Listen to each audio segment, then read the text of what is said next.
बिस्मिल्लाहिर्रहमानिर्रहीम, अस्सलाम वालेकुम। प्रोग्राम न्यूज़ वन स्पेशल में मैं हूं जवाद कमाल।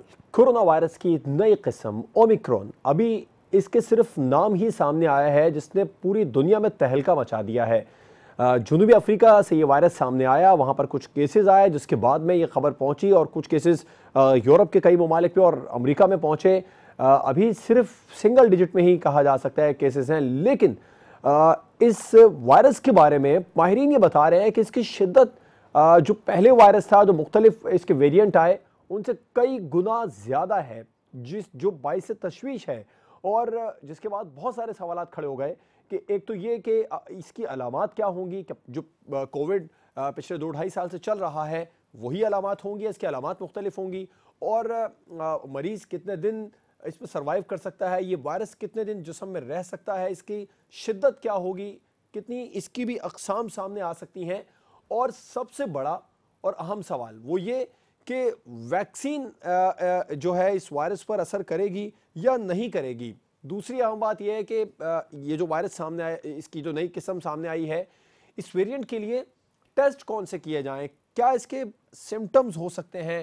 साइंसदान इन तमाम सवालों का जवाब जोड़ने के लिए सर जोड़कर बैठे हैं। ताहम गुज़िश्ता दिनों अमेरिका में वबाई अमराज के माहिर डॉक्टर एंथोनी फाउजी ने प्रेसिडेंट बाइडन को बताया है कि अभी बहुत कुछ मालूम करना है, लेकिन उसके लिए कम से कम 2 से ढाई हफ्ते दरकार होंगे, जिसके बाद हम सिर्फ ये बता सकेंगे कि वैक्सीन की तैयारी में कितना, इस वायरस की वैक्सीन की तैयारी में या बूस्टर के लिए कितना टाइम दरकार होगा। लेकिन ये बात ज़रूर सामने आ चुकी है कि कुछ जीनियाती तब्दीली है जो इस वायरस में सामने आ रही है। इन तमाम सवालों के जवाब लेंगे। अपने मेहमानों का आपसे तारुफ करवाऊंगा। हमें ज्वाइन किया है डॉक्टर कैसर सज्जाद साहब, सेक्रेटरी जनरल PMA, और डॉक्टर साकिब अंसारी साहब, डायरेक्टर चिल्ड्रन अस्पताल कराची, हमारे साथ प्रोग्राम में मौजूद हैं। आप दोनों का बहुत शुक्रिया। डॉक्टर कैसर साहब, आपसे आगाज़ करना चाहूँगा, ये जो नया वेरिएंट सामने आया, इसकी क्या अक़साम हो सकती हैं, इसकी शिद्दत कितनी ज़्यादा बताई जा रही है?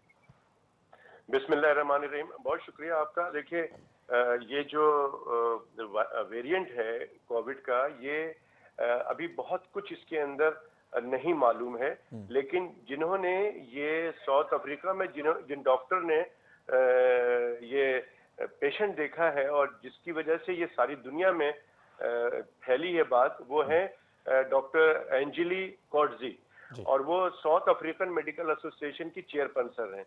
सैटरडे को मेरी उनसे बात हुई है, उन्होंने बड़ा डिटेल में बताया है कि ये जो पेशेंट आते हैं उनके पास आए, और 33 साल से वो वहाँ पे फैमिली फिजिशियन है, जनरल प्रैक्टिशनर है वो वहाँ पे। तो वो कोविड की केसेस देखती रही हैं, लेकिन ये 2 केस इनके पास 11 नवंबर को आया था, और जिसमें कि वो कोविड पॉजिटिव था, लेकिन उसको कोई सिम्टम नहीं था एक्सेप्ट ओनली फटीग के, थकावट के, फटीग के सिम्टम थे, और वो कोविड पॉजिटिव था।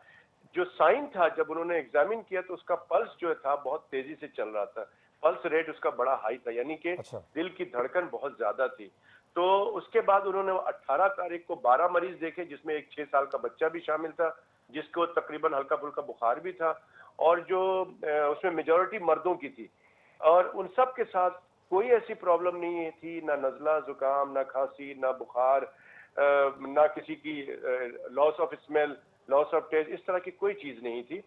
और इन्होंने फिर 11 नवंबर को देखा कि ये 4 एक ही घर के फर्द आए, और सब के सब निढाल थे, एग्जॉस्ट थे, एग्जॉशन था उनको, और पल्स रेट उनकी ज्यादा थी, दिल की धड़कन ज्यादा थी। तो जब उन्होंने 11 तारीख को देखा, वो फिर टेलीग्राफ में वो इंटरव्यू उनका शाया हुआ, उसके बाद से ये प्रॉब्लम हुई है।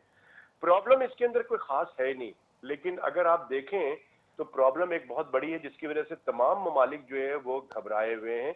और मैं समझता हूं कि पाकिस्तान में लोगों को थोड़ी सी परेशानी जरूर होनी चाहिए। उसकी वजह ये है कि मरीज को ना बुखार होता है, ना जिस्म में दर्द होता है, ना खांसी है, ना जुकाम है।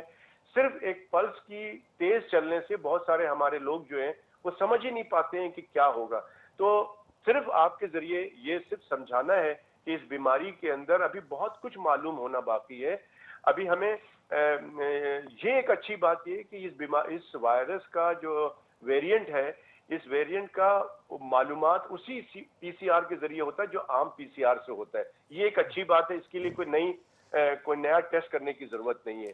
तो ये फौरी तौर पे पता चल जाता है, लेकिन किसी को भी घबराहट होती है, हमारे जो यहाँ लोग आपकी से सुन रहे हैं, उनसे मैं कहूंगा कि किसी को घबराहट या फटीग, थकावट होती है, नॉर्मल से अलग हट के एक थकावट होती है, तो फौरी तौर पे डॉक्टर से ब्लड प्रेशर, पल्स जरूर चेक करा लें और कोविड का टेस्ट करा लें कि खुदा ना खास्ता ये बिल्कुल डिफरेंट है। सिम्टम बहुत माइल्ड होते हैं, बहुत ही माइल्ड होते हैं, लेकिन एक सिम्टम ये प्रॉब्लम वाली बात है। इसके अलावा अभी बहुत सी चीजें आनी बाकी है, अभी आगे और चीजें हमें पता लगेगी, लेकिन अच्छी बात यह है कि ये कहा यह जा रहा है कि बहुत तेजी से ये ट्रांसमिट होता है एक से दूसरे में, और कुछ सोशल मीडिया पे ये कहा गया कि इतनी जल्दी ये असर करता है कि फेफड़े को फाड़ देता है, ब्लास्ट कर देता है फेफड़े को, लंग्स को। तो ये सब गलत बातें हैं, इस पे कोई ध्यान नहीं देना चाहिए, और सिर्फ ये है कि लोगों को अवेयर होना चाहिए कि ओमिक्रॉन जो है वो है क्या और हम इसको किस तरह से हैंडल कर सकते हैं। हमने ये पहले भी जी ठीक। डॉक्टर साकिब साहब, आप भी मुत्तफिक है इतना ज़्यादा पैनिक नहीं होना चाहिए? जो सोशल मीडिया पर खबरें चल रही हैं कि ये फेफड़ों को फाड़ देता है, बहुत तेज़ी के साथ असर करता है, ये सब बातें दुरुस्त हैं? डॉक्टर साकिब साहब की तरफ आएंगे। हमें ज्वाइन किया है executive director JPMC doctor Shahid रसूल साहब ने। डॉक्टर साहब, आपका बहुत शुक्रिया प्रोग्राम में वक्त देने के लिए। ये नया वेरिएंट अब सामने आया, पहले जेपीएमसी में बहुत ज़्यादा काम हुआ, अब भी कोई वार्ड वगैरह इसके लिए बना दिया गया। बताइएगा, जो पैनिक एक फैल गया पूरी दुनिया में, पाकिस्तान में भी फैल गया, हुकूमत ने तो कह दिया कि इसके केसेस आएंगे लाजमी तौर पर, तो तैयार हैं आप लोग? अस्सलाम वालेकुम जी, शुक्रिया बहुत बहुत आपका टीवी पे मुझे ऑनलाइन लेने का। बात यह कि कोरोना वार्ड तो हमारा ऑलरेडी फंक्शनल है। अभी मैंने आपके शो में कुछ लोगों को, एक्सपर्ट्स की बातें सुनी हैं, जैसे कि जो 4-5 सवालात कॉमन आपके जहन में होते हैं कि भाई ये आखिर है क्या, तो ये उसी कोविड-19 वायरस का एक वेरिएंट है। जैसे डेल्टा वेरिएंट था वैसे ओमिक्रॉन वेरिएंट है। हुआ ये है कि 26 तारीख को WHO ने अनाउंस किया है कि ये पहली दफा साउथ अफ्रीका में हमने इसके क्लस्टर्स देखे हैं केसेस के, जिसके बाद हम ये अलर्ट इशू किया गया है दुनिया भर में कि एक डिफरेंट वेरिएंट भी आ गया है। अच्छा, इसकी डिजीज नॉर्मली देखा ये जा रहा है कि यंग लोगों में ज्यादा होती है, लेकिन है ज्यादा माइल्ड टू मॉडरेट ही। ये जो बात अभी बता रहे थे डॉक्टर साहब के, वो लंग्स फट जाते हैं या लंग्स पे तेजी से असर करता है, ऐसा कोई डेटा अभी फिलहाल नहीं आया है जिसमें ये चीज क्लियर हो कि इसके अंदर डिजीज की सिविरिटी ज्यादा है। कुछ एरियाज में साउथ अफ्रीका में यंग लोगों में एकदम से ये वेरिएंट डायग्नोज हुआ है, और क्योंकि ये ज्यादा केसेस डायग्नोज हुए हैं तो देखा ये गया है कि इसमें थोड़ी हॉस्पिटलाइजेशन का जो लेवल है वो थोड़ा ज्यादा है, वो उतना कम नहीं है जितना कि कोविड-19 में था। अब जो 3 सवालात कॉमन जहन में आते हैं, सबसे पहले वो ये आते हैं कि जो टेस्टिंग है हमारी नॉर्मल जो हम करा रहे हैं, तो क्या वो इसका इस सूरत हाल में कामयाब होती है कि नहीं। तो पीसीआर तो डेफिनेटली ये कोविड, ये जो ओमिक्रॉन वेरिएंट है इसके लिए ठीक है, लेकिन जो हम रैपिड एंटीजन टेस्ट कर रहे हैं जैसे एयरपोर्टों पे हो रहा है आजकल, उसके बारे में WHO ने कहा है कि हम श्योर नहीं है कि आया कि ये हेल्पफुल होगा कि नहीं होगा। दूसरी चीज जो इम्पोर्टेंट है, क्या वैक्सीनेशन से फायदा होगा, तो वो WHO ने क्लैरिफाई कर दिया है कि वैक्सीनेशन बिल्कुल इफेक्टिव है और वैक्सीनेशन को फर्स्ट लाइन के तौर पे यूज किया जाए, और जो लोग वैक्सीनेट नहीं हुए वो बूस्टर भी लगाएं, वैक्सीनेशन भी कराएं। नंबर 3, इसका ट्रीटमेंट क्या है, क्या ये उसी तरीके से ट्रीट होगा जिस तरह पहले कोविड-19 का नॉर्मल वेरिएंट और डेल्टा वेरिएंट, तो बिल्कुल इसका ट्रीटमेंट भी यही है।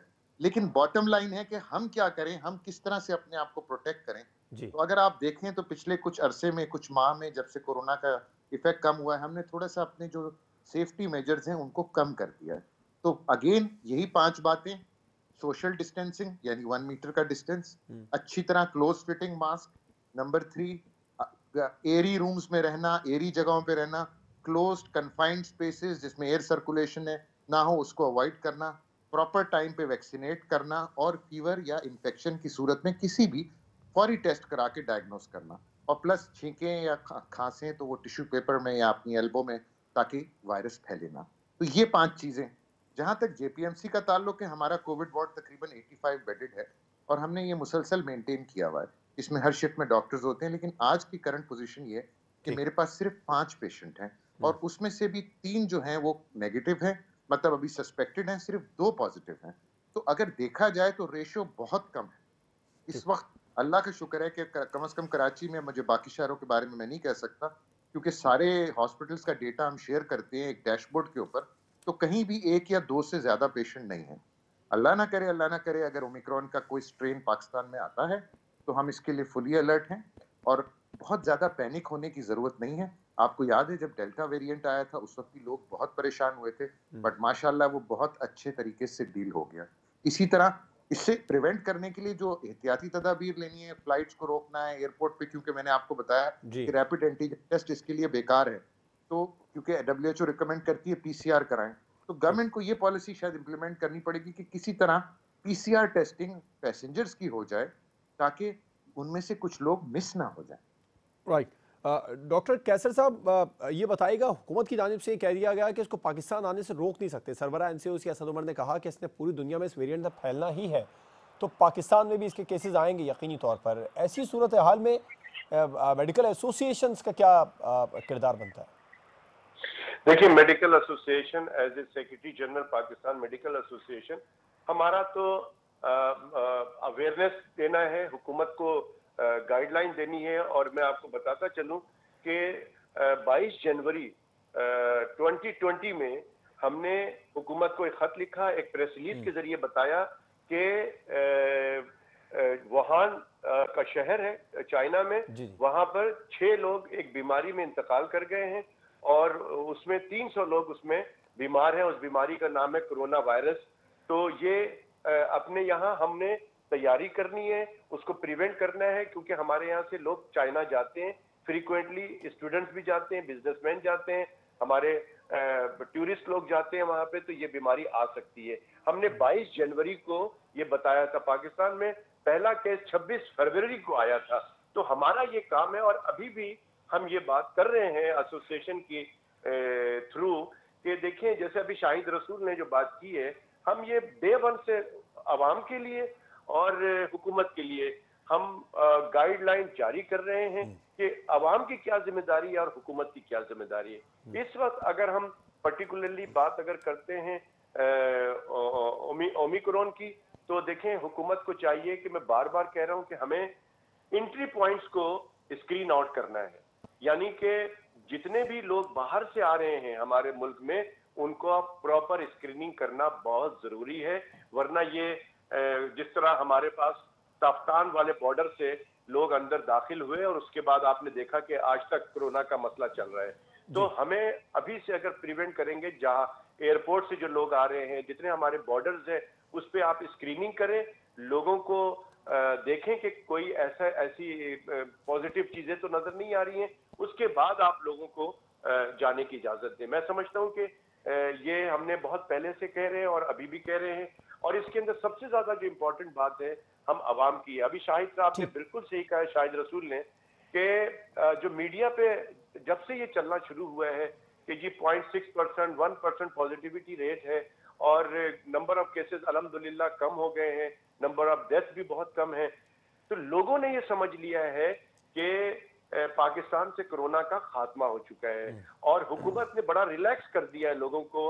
हर चीज खुल गई है, रूटीन के अपना रोजमर्रा के तमाम काम हो रहे हैं, लेकिन कहीं पर भी एसओपीज को फॉलो नहीं किया जा रहा है। मेरी जो है आपके तवज्जुह से तमाम लोगों से मैं ये कहता हूं कि अगर वो चाहते हैं कि लॉकडाउन का जुमला दोबारा ना सुने और ना ही लॉकडाउन लगाया जाए, तो उसका सिर्फ और सिर्फ यही करना होगा कि आपको एसओपीज पे अमल दरामद करना पड़ेगा सख्ती से, बाजारों में, रेस्टोरेंट्स में, एजुकेशन पे, और इससे एसओपीज को फॉलो करना होगा। आपका पॉइंट है, ब्रेक पर जाना है।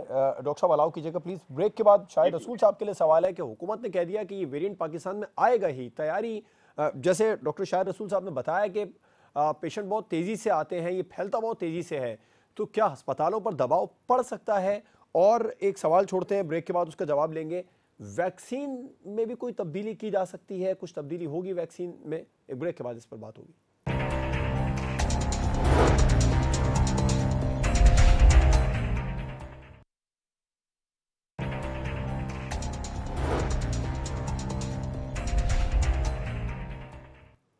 Welcome back. डॉक्टर शाहिद रसूल साहब, एक तो ये कि आपने बताया कि आप लोगों की तैयारी है बिल्कुल पहले की तरह, लेकिन इसके जो केसेस हैं वो बड़ी तेज़ी के साथ फैलता बड़ी तेज़ी के साथ है, तो खुदा ना खास्ता कोई अस्पतालों पर दबाव पड़ सकता है, जेपीएमसी कितना तैयार है? दूसरा, वैक्सीनेशन के बारे में बताएं, इसमें कोई तब्दीली होगी, इसकी कोई नई वैक्सीन आएगी, बूस्टर को नया आएगा, या जिन लोगों ने अपनी 2 डोज मुकम्मल कर ली हैं वो अब जो बूस्टर लगवाएंगे वो उसी का लगवाएंगे?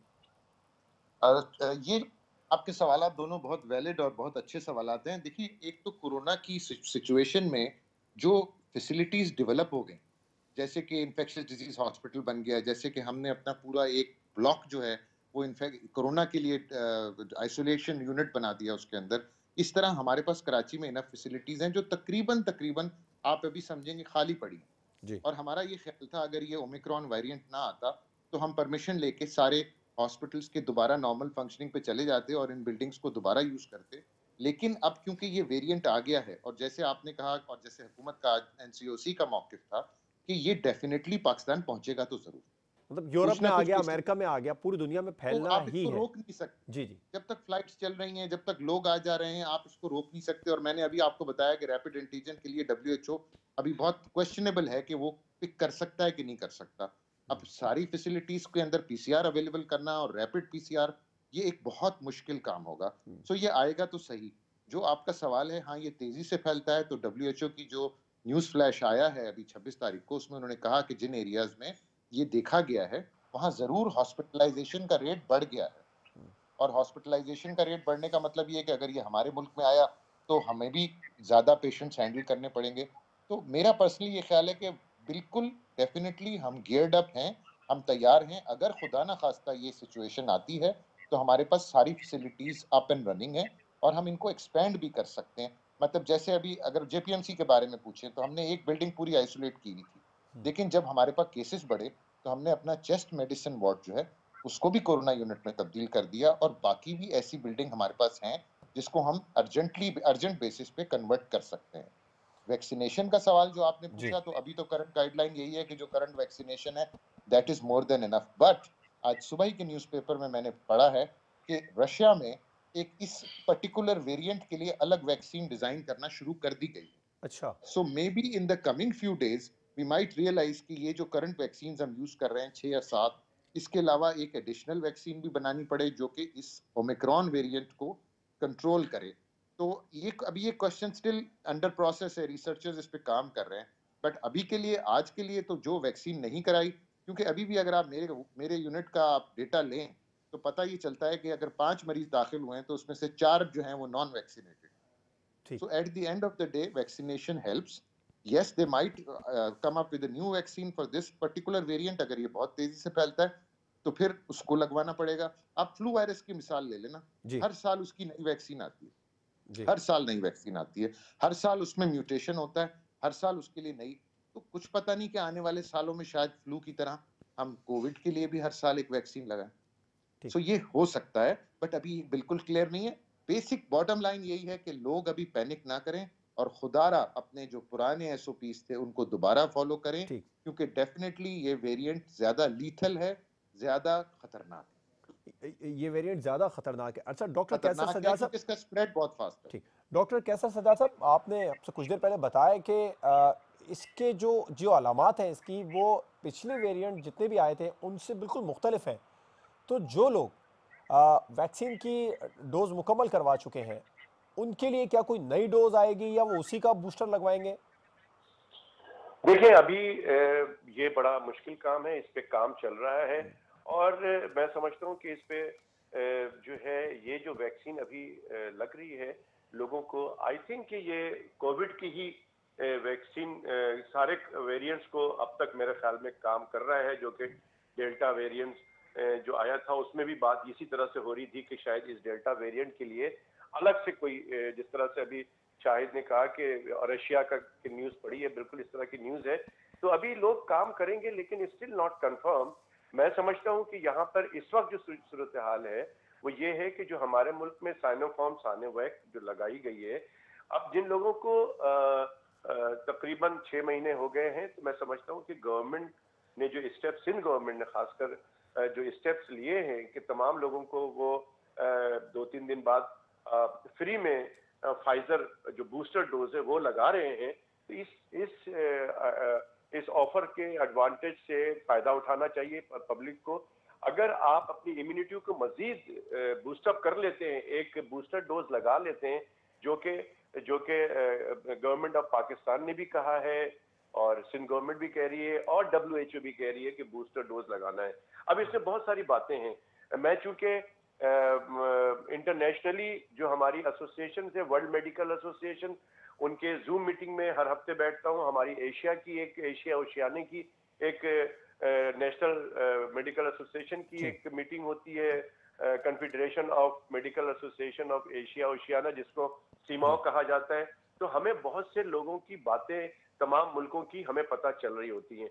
पता यही चल रहा है कि अभी जो सूरत हाल लेटेस्ट यही है कि जी ये वैक्सीन ये जो वायरस है ये बहुत तेजी से फैलता है एक से दूसरे में। लेकिन मैं जो एंजेली की बात को अगर देखूं कि 11 नवंबर को उन्होंने जो दूसरे 2 केस देखे, उसके बाद से दुनिया में ये फैल रहा है।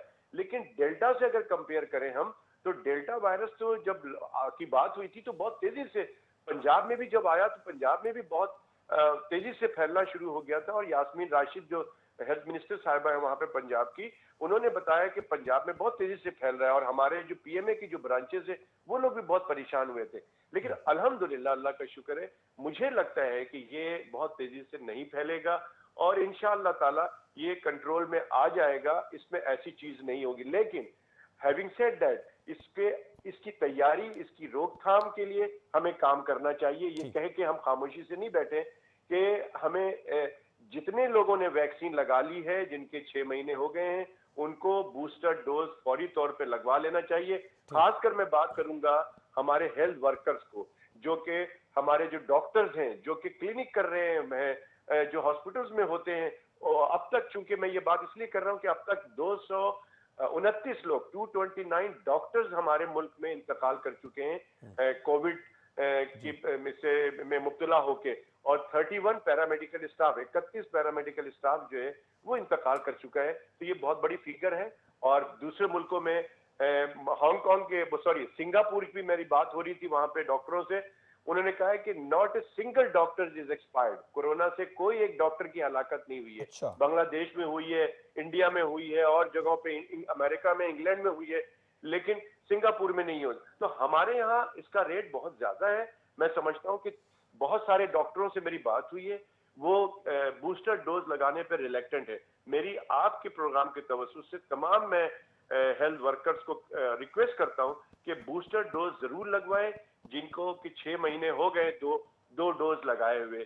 तो मैं अपनी बूस्ट कब करें, और आम बूस्टर डोज लगवाना बहुत जरूरी है। आप यकीनी तौर पर ये कहना चाह रहे हैं। मुझे ब्रेक पर जाना होगा। ब्रेक के बाद डॉक्टर शाहिद रसूल साहब से भी, आपसे भी ये जानना चाहेंगे कि क्या फिर से हमें लॉकडाउन की तरफ जाना पड़ सकता है। और ये जो बूस्टर डोज है, जैसे डॉक्टर शाहिद रसूल साहब ने कहा कि जैसे फ्लू की वैक्सीन है, हर साल चेंज होती है और लगवाते भी हैं लोग, तो क्या ये भी इसी तरीके से आगे बढ़ाना पड़ेगा? कोविड की वैक्सीन भी हर साल लगा करेगी? एक ब्रेक के बाद इस पर बात होगी।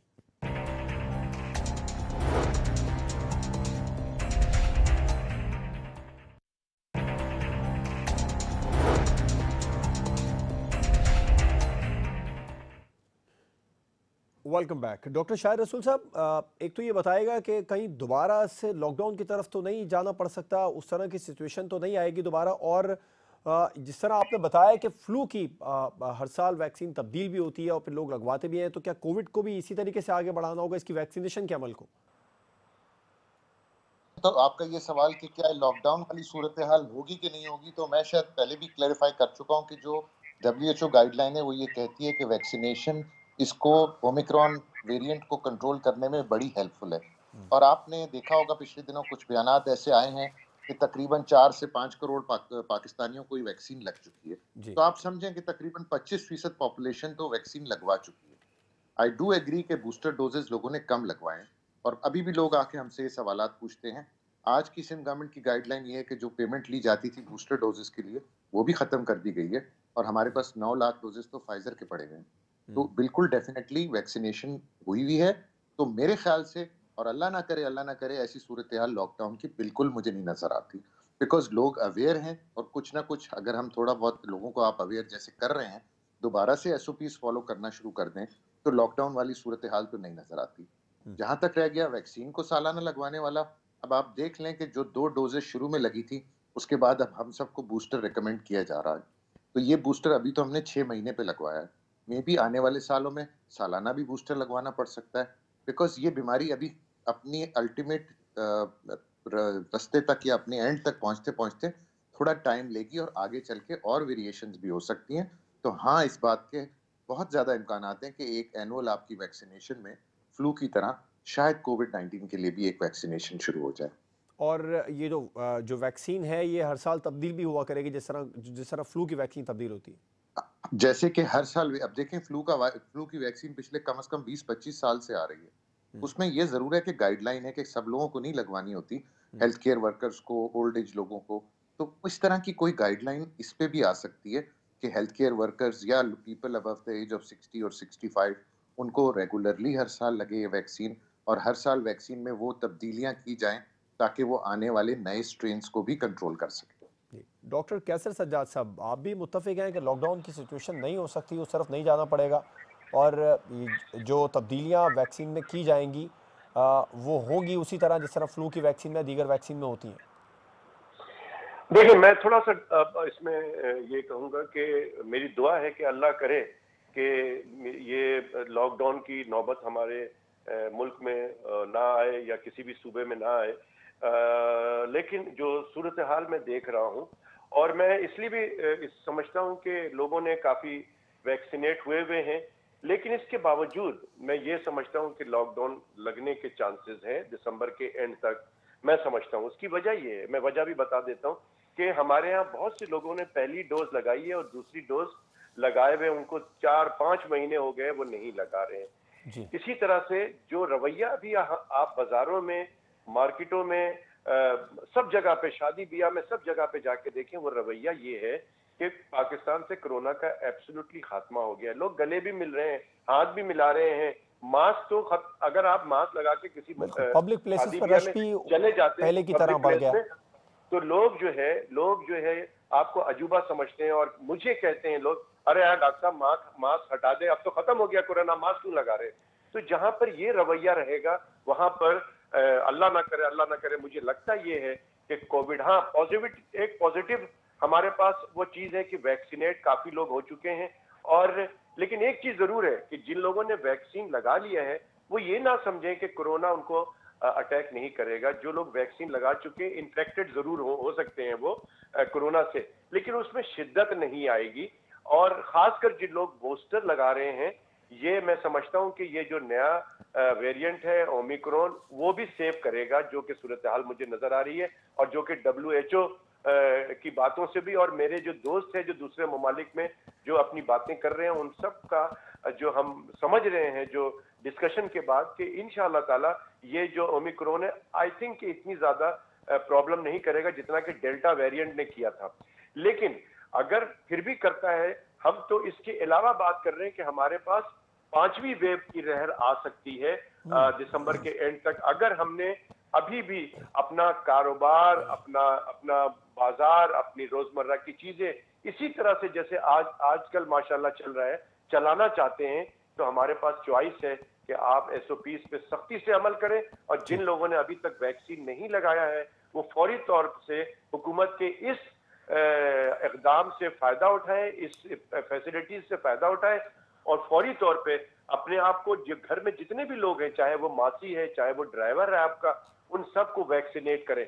देखिए, जब तक पूरी दुनिया में 80% लोग वैक्सीनेट नहीं हो जाते हैं, ये कोरोना वायरस के वेरिएंट्स आते रहेंगे। इसीलिए मैं बार बार कह रहा हूं, वैक्सीन मसले का वाहिद हल है। बिल्कुल ठीक। डॉक्टर कैसर सज्जाद साहब, डॉक्टर शाहिद रसूल साहब प्रोग्राम में हमारे साथ मौजूद थे। आप दोनों मेहमानों का बहुत शुक्रिया। प्रोग्राम आपने देखा नाजरीन, हमारे एक्सपर्ट का यही कहना था कि अलामात मुख्तलिफ हैं पिछली अकसाम से, कोरोना वायरस की जो अकसाम सामने आई हैं उनसे, लेकिन बहुत ज़्यादा पैनिक नहीं होना, घबराना नहीं है, SOPs को फॉलो करना है और वैक्सीन लगवानी है। जिन लोगों ने वैक्सीन लगवा ली वो उसका बूस्टर लगवाएं, SOPs को फॉलो करें। इसी के ज़रिए हम इस नए वेरिएंट से बच सकते हैं। इजाज़त दीजिए, अल्लाह हाफिज़।